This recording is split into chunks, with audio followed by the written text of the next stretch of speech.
good morning, good afternoon, good evening, and welcome back to the Thai Expat Daily Show. I'm Kira Mack, your host as always, and delighted you've been able to tune in with us yet again for another show. Now, before we do get into today's top story, don't forget to smash that like button and do subscribe to the channel if you already haven't. And if you also like listening to us on a podcast player, there is a link below down in the description. And finally, if you like the show, if you want to support the show, you can do so by buying us a coffee, and the link is also down below in the description. And did I say, don't forget to like this video and don't forget to hit that notification bell so YouTube will let you know when the next podcast is available on the platform. So we're going to jump into the top stories doing the rounds here in Thailand today, but we're going to start off with the daily and the yearly traffic accident report, because I think it's always good to bring a sense of reality to coming to Thailand and certainly driving in Thailand. So since I brought this up on my screen 20 minutes ago, the number of dead people today has jumped by 3. But nevertheless, today we have had 1,610 accidents here in the Kingdom of Thailand with 21 deaths. And as I said, about 10-15 minutes ago, that said 18. And it's actually gone up in the last while. But overall this year,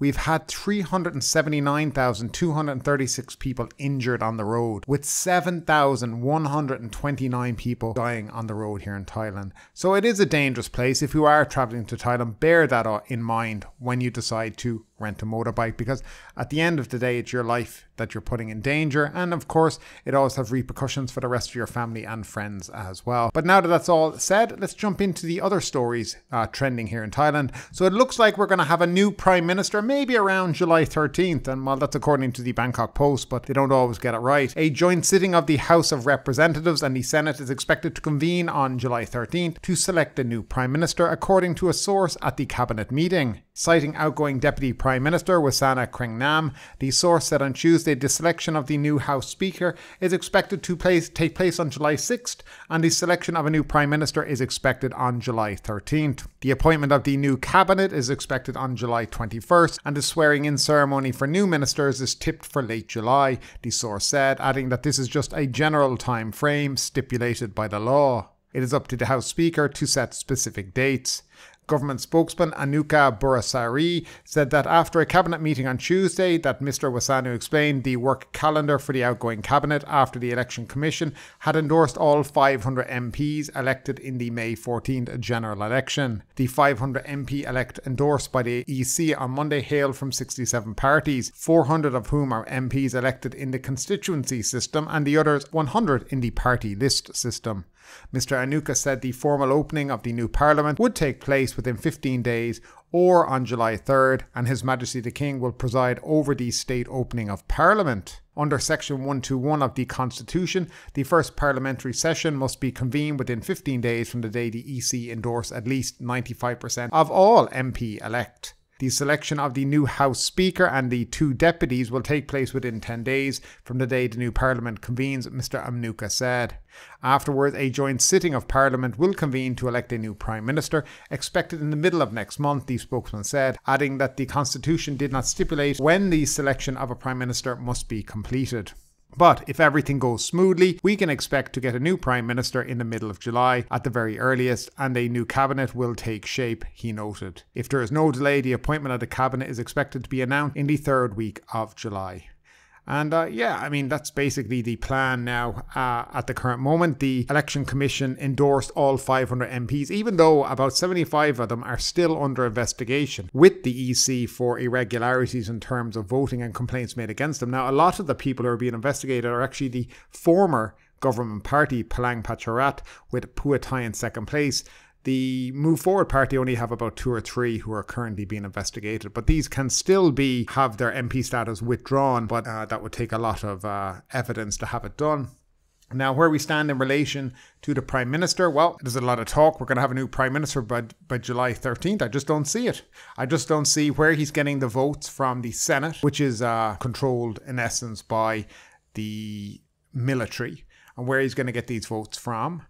He has a lot of obstacles in his way. Now, they've convened a panel to investigate whether or not he owned media shares. They're calling in the heads of this company, ITV, to ask them, are you a media company or not? Because I guess this all goes down on whether or not he has been found guilty. Also, he's the executor of the will, so he's just holding them. They're not in his name. There's a lot of bullshit going on here, in my opinion, though. A lot of this could have been cleared up by Peter Limjaroenrat himself by getting rid of these media shares before he decided to run for an MP. So I think a lot of this has been brought on by himself, though he is and seems to be very much confident that he's going to get the votes, that he's not going to be disqualified, but who knows. But nevertheless, hopefully things work out. I think for the country, it's necessary to get a government in, a prime minister in, and get them to start doing the work for the Thai people here in the country and starting pushing their policies and pushing the country forward over the next 4 years. And moving along, uncertainty stymies tourism trade. This is actually going along with what we just spoke about there. Even as the Election Commission endorsed all MP-elect candidates this week, tourism operators remain worried about stagnant domestic expenditure as travellers delay potential plans, while local businesses are reluctant to reinvest until a government is formed. There will be a vacuum period until the government is formed, said Sankha Rungtakanul, president of the Khao San Road Business Association. Mr. Sanya said domestic tourists are hesitant to spend on travel because of the political uncertainty, especially if a protest erupts. Domestic tourists are a crucial segment that supports businesses on Khao San Road during weekends, particularly during the low season for the European market, while the short-haul market had yet to recover to the 2019 level. He said the economy has stalled and there is not much the caretaker government can do to change that. During this time, Mr. Sanya said the Tourism Authority of Thailand should accelerate promotional campaigns with airlines. Many hotels on Khao San Road need a larger volume of guests to bump up the occupancy rate, which is stagnant between 40 and 50%. Now, Marisa Sukasal, president of the Thai Hotels Association, said the endorsement of MPs is just the first step in setting up the government. She said the hotel operators are concerned about the slowdown in the MICE, that's the Meeting, Incentives, Convention and Exhibition segment, as some local businesses have delayed their plans, consequently affecting revenue from food and beverage services. Now, according to the THA, the nationwide occupancy rate this month is 48%, lagging behind the 62.5% recorded back in 2019. Ms. Marisa said that she expects the rate to improve in July and August when more flight frequencies resume. She said the transition from caretaker to a new government should be seamless to accelerate industry growth, which still lags the pace set in 2019. Aditat Chaturatan, Honorary Secretary General of the Association of Thai Travel Agents, said operators are taking a wait-and-see approach. They do not have the confidence to invest until Parliament votes for the House Speaker and the Prime Minister, with government policies determined for the tourism sector and economy, he said. Mr. Adit said the industry still needs more demand to assure operators have plans to reinvest. Moreover, the caretaker administration and the new government should urgently fix the issue of e-visa applications for Chinese tourists, as the waiting period of 10 to 15 days is too long, he noted. Now, I'm not quite sure if the domestic market, and especially travellers, when we talk about travellers, and when they talk about domestic market, they're talking about Thai travellers and people who live here in Thailand. So expats as well would be included in that. And they're talking about the lack of a government is kind of keeping people away from travelling. I just don't believe that's true. I don't believe people are sitting there and going, oh, well, we don't have a new government, so we're not going on vacation this weekend. I believe people just don't have the money at the moment to do it. And I believe that hotel room rates have all gone up since COVID.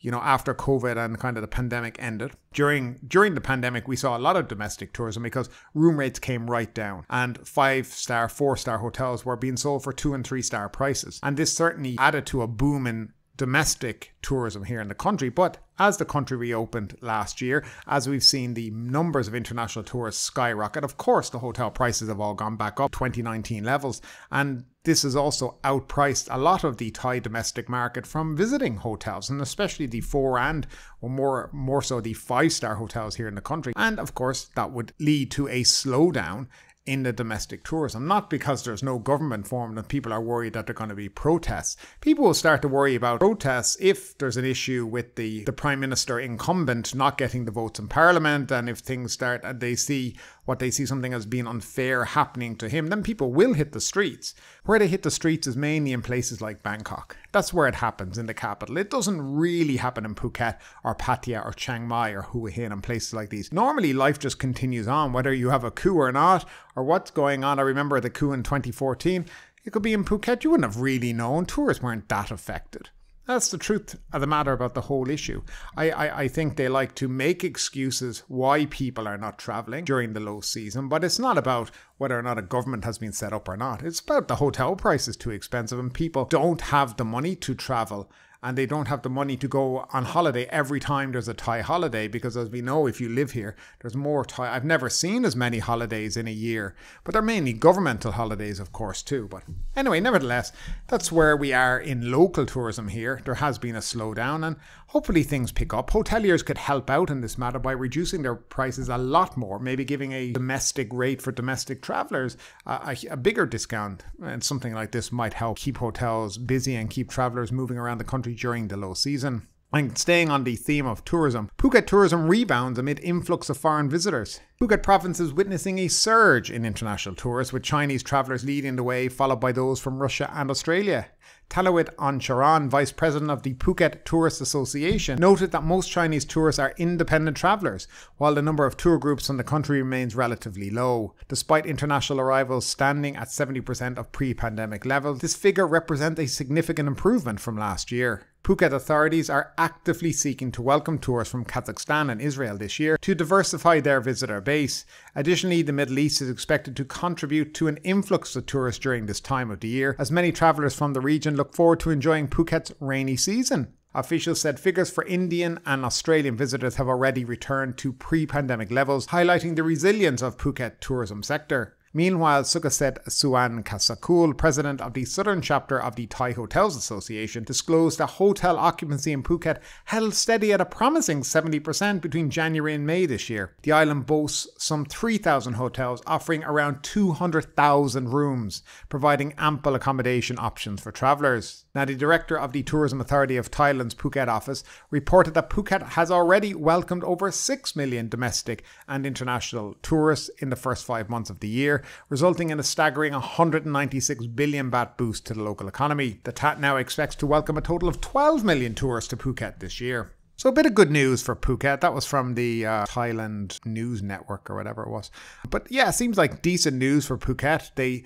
There certainly is a lot more people on the island, or has been. As they're saying, the top countries now at the moment are Chinese, Russian, then followed by India and Australia. It's not a real surprise. I think you're going to see more and more Chinese turn up in Thailand over the next few months, especially when they get the whole group tours and the e-visa thing sorted out over in China. And I think that will be a huge boost to the Phuket economy, Phuket tourism, and overall Thailand's tourism and economy. Now moving along, Pattaya residents are fed up with pushy migrant beggars. Pattaya residents have had enough with migrant beggars, mostly Vietnamese, after they forcefully push flowers and candies to tourists. Several residents living near Walking Street in South Pattaya revealed to local media that they have grown increasingly exasperated with migrant beggars.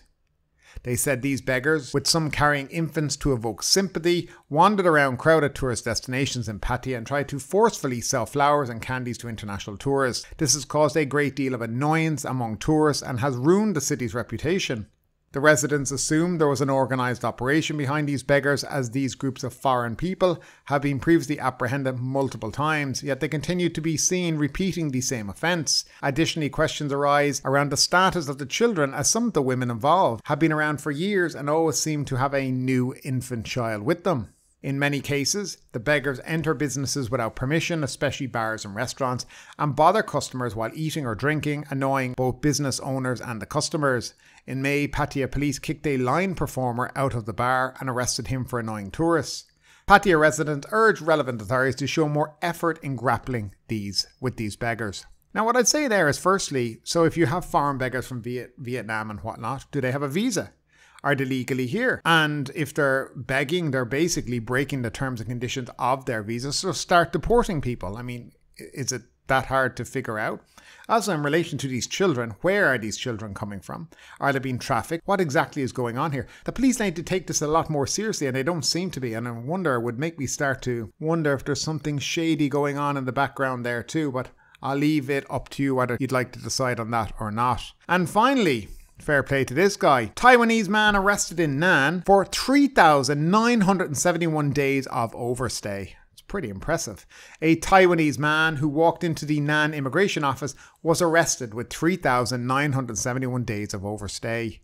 The Nan Immigration Office told local media on Monday that they had arrested a Taiwanese man. His name wasn't given. He was found with 3,971 days of overstaying his legal visa. The arrest came after the Nan immigration officers were notified that the Taiwanese man came to the Nan immigration office and surrendered. He asked officers for details about possibly staying longer in the Kingdom of Thailand. He showed his Taiwanese passport to the officer. His passport was issued 18 years ago and had expired 8 years ago. He was taken to the Muang Nan police station. As the man had surrendered and being cooperative, immigration police stated they will take this into consideration. Sorry, I giggled a bit through that. He asked could he stay longer. I mean, he's nearly been here 4,000 days over his visa. And he wants to know, can he stay a bit longer? Why did he walk into the police station then? I wonder was somebody going to drop him in or something? I don't know. But it's a bit of a strange story. I mean, if you're on that kind of an overstay and you wanted to kind of sort yourself out, you just go to the airport and leave. But I don't know what's going on here. It's a strange, peculiar story. But anyway, that's it for today, folks. Thanks again for tuning in. Hope you enjoyed today's stories and today's show. And we'll see you again in the next couple of days. Thanks again and have a safe and great day. But ultimately, with this story or anything else that stood out to you today, I'd love to know your thoughts in the comments down below. Because yes, this is a news show, but it's also a conversation. Now keep that conversation going. Make sure you like this video, subscribe to the channel, share the video, and do all the good stuff that does help that YouTube algorithm. But ultimately, my name is Kieran Mack. You've been listening to the Thai Expat Daily Show, and we will see you next time.